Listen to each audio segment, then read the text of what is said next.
नमस्कार दोस्तों, तो कैसे हो आप सब। स्वागत है आप सभी का इस नई वीडियो में। आज की इस वीडियो में हम आप सभी को एक ऐसे व्यक्ति के बारे में बताएंगे जिसने एक एरोप्लेन को हाईजैक करके पैसे लेकर उड़ते प्लेन से कूद गया।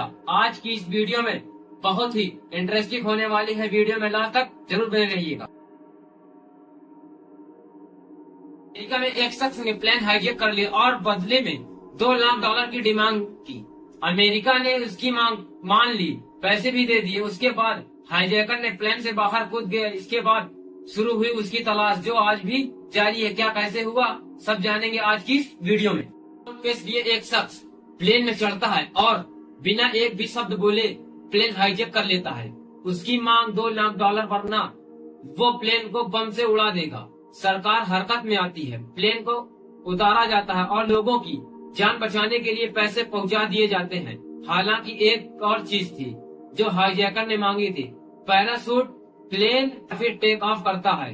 हाईजैकर पायलट से कहता है प्लेन को मैक्सिको ले चलो। पायलट कहता है फ्यूल कम है, रिफ्यूलिंग के लिए एक बार फिर उतरना होगा।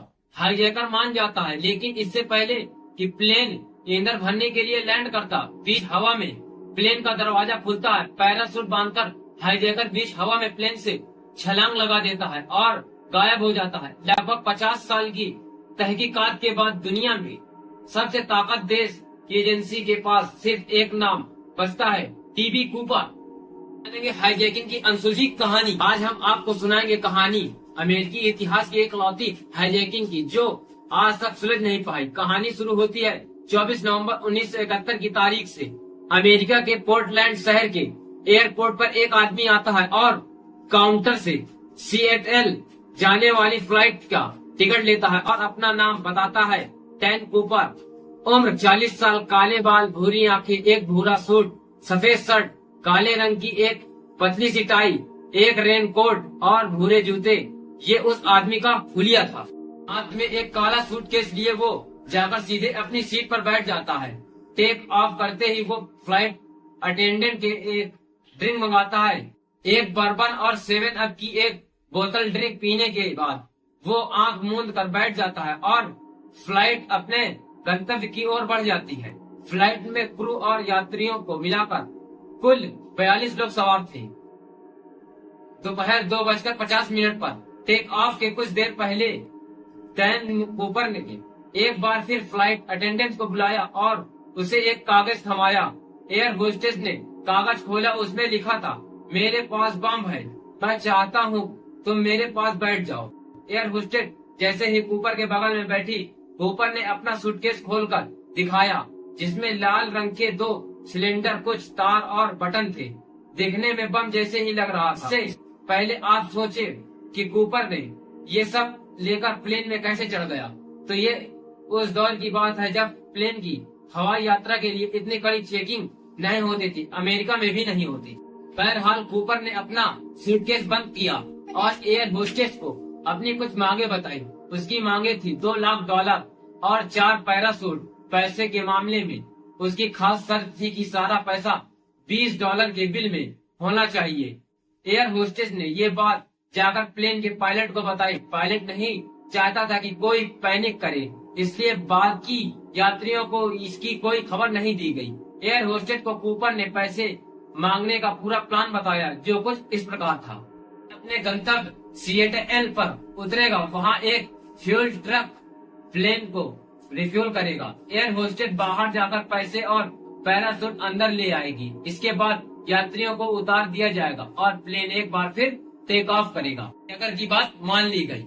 कूपर की ये मांग पायलट ने एटीसी तक पहुंचाई और वहां से ये मामला गया एफबीआई के पास। दोबारा बता दें, ये वो अमेरिका नहीं था जो आतंकियों के नेगोशिएट नहीं करता। तब एफबीआई ने यात्रियों की जान बचाने के लिए कूपर को पैसे भी भिजवाए और पैराशूट भी।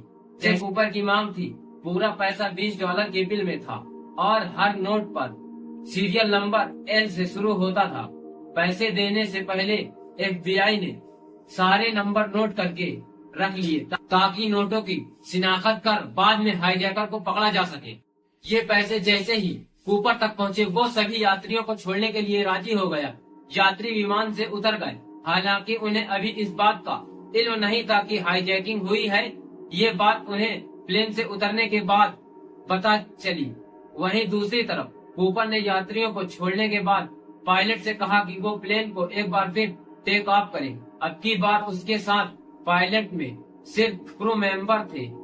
टेक ऑफ के बाद कूपर ने पायलट से प्लेन को मैक्सिको ले जाने को कहा। पायलट ने उसे जवाब दिया कि प्लेन में इतना फ्यूल नहीं है। पायलट ने उसे समझाया कि बीच में एक बार रिफ्यूलिंग के लिए उतरना होगा। कूपर मान गया। पायलट उम्मीद में था कि रिफ्यूलिंग के लिए उतरते वक्त कूपर को शायद पकड़ लिया जाए, लेकिन कूपर असली प्लान क्या था इस बात से कूपर के अलावा सभी अनजान थे। उड़ान भरने के कुछ ही मिनट का वक्त बीता था कि कूपर ने एयर होस्टेस को एक बार फिर बुलाया और उससे कहा कि वो प्लेन से उतरने वाली सीढ़ी खोल दे। एयर होस्टेस ने समझाया कि दरवाजा खोलने ही सब लोग हवा के प्रेशर से बाहर खींच लिए जाएंगे, लेकिन कूपर अपनी मांग पर अड़ा रहा। एयर होस्टेस ने कहा कि वो खुद को एक सीट से बांधना चाहती है ताकि वो प्लेन के बाहर न चले जाए।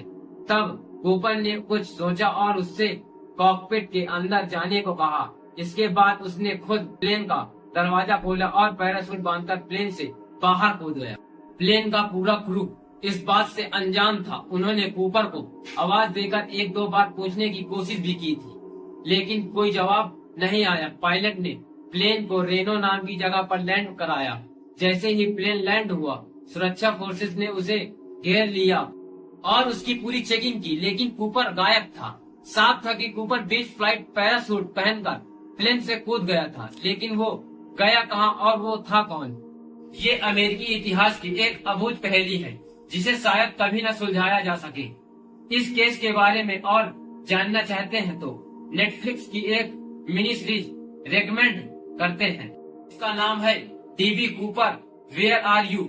आप चाहें तो इस मिनी सीरीज को देख सकते हैं। आपको ये मिस्टीरियस स्टोरी कैसी लगी कमेंट में जरूर बताएं। और हाँ, आपको ये वीडियो अच्छी लगी हो तो वीडियो को लाइक और चैनल को सब्सक्राइब कर दें। मिलते हैं आपको अगली नेक्स्ट मिस्टीरियस स्टोरी।